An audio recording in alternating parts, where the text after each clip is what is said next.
In this video, we want to talk about something called the box score, which is a way that we will use to analyze some of the companies and industries that we talk about during the course.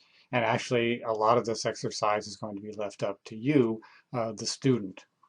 So this is a phenomenon from baseball, and I find it really difficult to explain sports that are unique to one or a few countries to people who have never seen that particular sport played.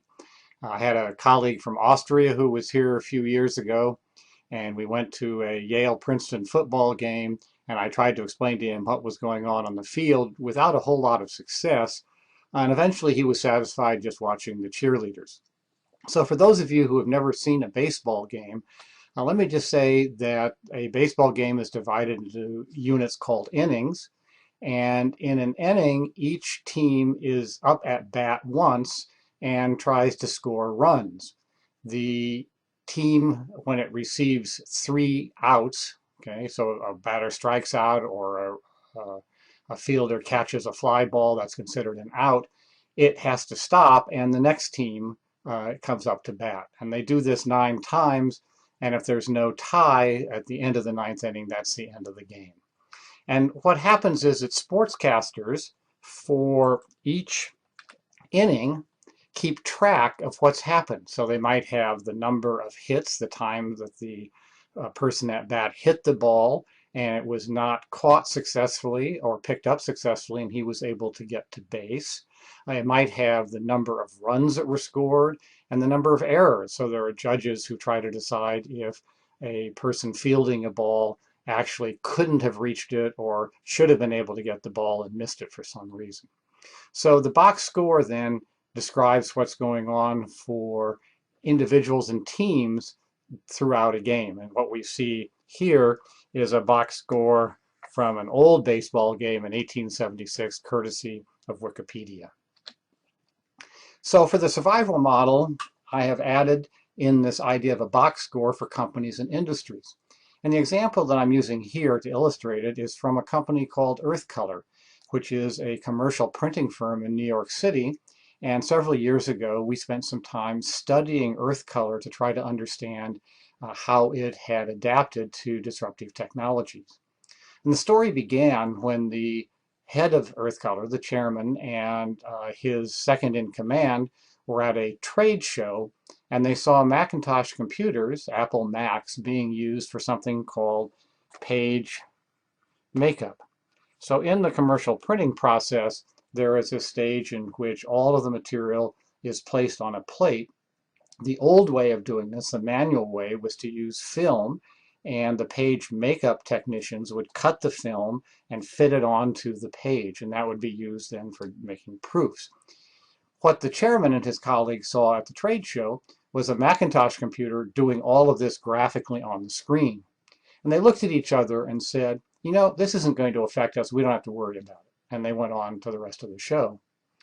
After they got back to New York and thought about it for a while, they said, you know, maybe this is going to have some impact on us. And so they ordered a Mac and they started using the page makeup software, and they realized the tremendous savings that could come from this in terms of labor and responsiveness to customers.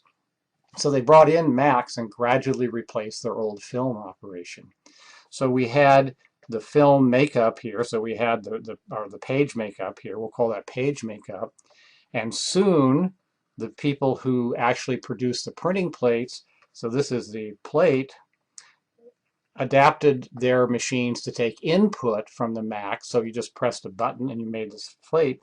And then these machines were adapted to send things like the ink colors to the printing press itself. So it automated this whole value chain. And Earthcolor used this advantage to go buy other printing companies that were having troubles. Very competitive environment. Printers were having a hard time making a profit. Earthcolor bought up some of these printers, removed their old processes, and put in their pre-press computers to rejuvenate the companies they had bought. And so if we look at the characteristics of our model that for survival that said these things inhibit or facilitate a company, over here on the box score that we have, okay, we're going to look at denial as being a 5, a very low score. These are going to go from 1 to 10, a very low score, because at first Earth Color denied this would have an impact, but then they rapidly adopted it. Um, their history was one of many years of using the old film markup procedures. They were not necessarily ready to move into this world of Max and page makeup software. The resistance to change here was very low. This is a good thing. Okay, they were very quickly ready to adopt new technology. Their mindset was one of being open to it. So they get a low score on a mindset of inhibiting their response. They had a brand that was well known in the area, but they were willing to go out and risk what they'd been doing with this new approach. Sunk costs didn't impact them at all. They weren't worried about the film. First of all, the film rooms, the pre-press room, was not an expensive operation in terms of capital resources. They had been very profitable, and they certainly wanted to continue that profitability, and it kind of threatened them to think about adopting something new because it could have affected their profitability. But they had a lot of imagination, so they get a very low score on the lack of imagination. And what Earth Color did was successfully morph its business model. They gradually, over time, replaced what they had been doing with these new processes. Okay? And so we will be using the box score. Primarily, I'm going to be asking you to use the box score as you think about the examples and to summarize each of the companies and the industries that we analyze.